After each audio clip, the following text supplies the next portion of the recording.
सभी विद्यार्थियों को नमस्कार। मैं उमेश माथुर, माथुर क्लासेस और फवीज इंस्टीट्यूट ऑफ मैथमेटिक्स पर आपका स्वागत करता हूं। पिछली क्लास वाला क्वेश्चन लेते हैं।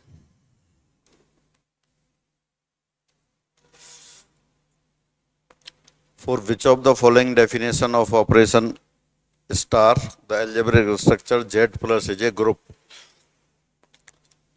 निम्न में से कौन सी संक्रिया के लिए बीजीय निकाय जेड स्टार सहित एक ग्रुप है। तो पहला ऑपरेशन दे रखा है ए ऑपरेशन बी बराबर मॉड ऑफ ए बी। यहां आइडेंटिटी एलिमेंट नहीं होगा। ए ऑपरेशन बी बराबर क्या है, मॉड ऑफ ए बी। ए और बी क्या है, इंटीजर्स हैं।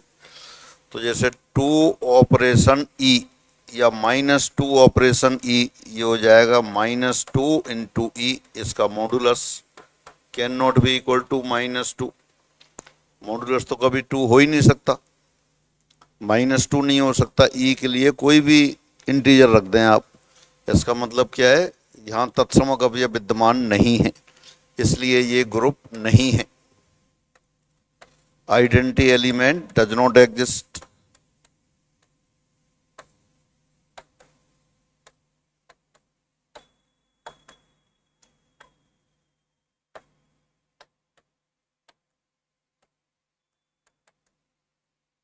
ऑप्शन 1 ले रहे हैं।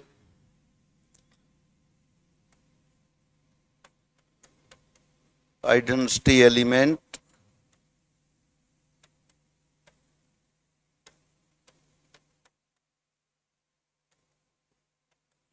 इसका मतलब फर्स्ट ऑप्शन में जो ऑप्शन दे रखा है, ये इसके लिए जेड जो समुच्चय इंटीजर्स का सेट है वो ग्रुप नहीं है। सेकंड ऑप्शन दे रखा है a operation b equal to a plus B plus A b. Second option देखते हैं, a operation b a plus B plus A b. 0 identity element है, तत्समक अवयव है।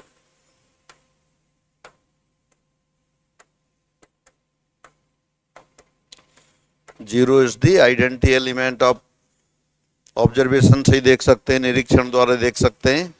ए ऑपरेशन 0 करें, ए ऑपरेशन 0 बराबर ए प्लस 0 इंटू बी, वो 0 into ए into 0, तो ये ए आ रहा है। For all a belongs to z, 0 operation a लेंगे तब भी ए आ जाएगा। यानी कि जो सेकंड ऑप्शन दे रखा है उसके लिए आइडेंटिटी एलिमेंट 0 हो गया। इनवर्स की बात करते हैं। Suppose A inverse equal to B, तो देयरफॉर ए ऑपरेशन बी बराबर 0। This implies A plus B plus A B equal to 0।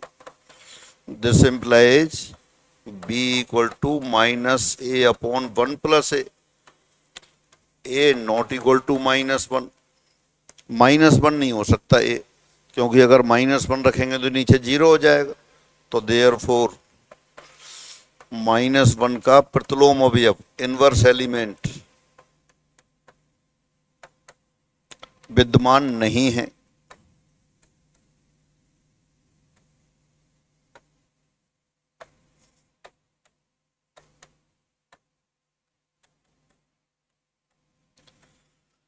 Inverse of -1 does not exist. तो इसका मतलब जो सेकंड ऑप्शन में ऑपरेशन दे रखा है ये भी आपका ग्रुप नहीं है। फिर दे दिया a operation b equal to a. Third option की बात करें, a operation b equal to a. अब ए ऑपरेशन बी ए है तो यहां भी आइडेंटिटी एलिमेंट नहीं होगा। ए ऑपरेशन ई बराबर A and E operation A not equal to A. Right hand identity की बात करें तो कितनी भी हो गई, ए ऑपरेशन ई, ई के लिए कुछ भी लगा दो हमेशा ए आएगा।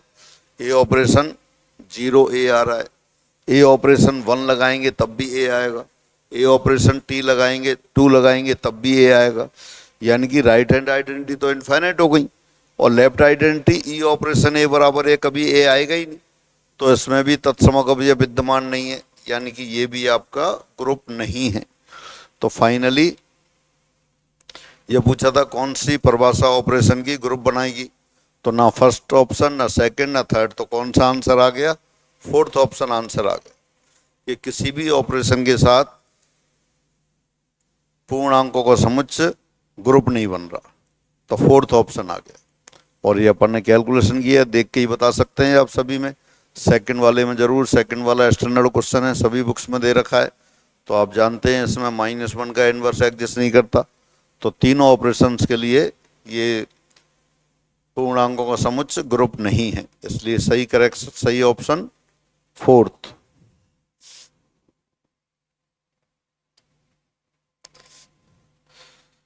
क्वेश्चन नंबर 51, यदि एफ क्रमचय हो तो एफ की कोटि है।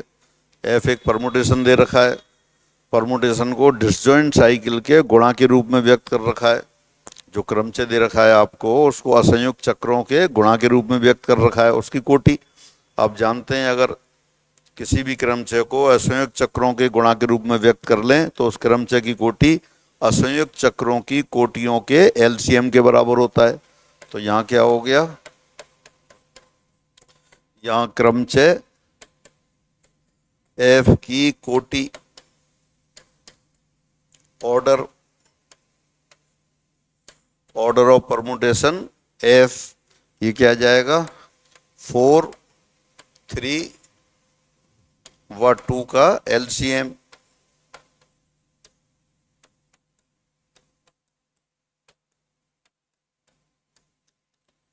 और ये एलसीएम तो आसान हो गया 12, तो 12 आ गया।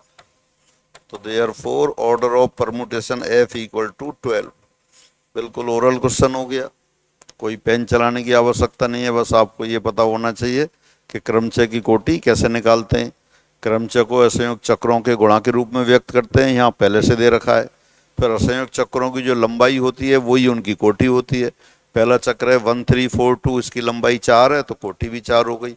दूसरा चक्र है 5, 8, 7, इसकी कोटि लंबाई 3 है, कोटि भी 3 हो गई।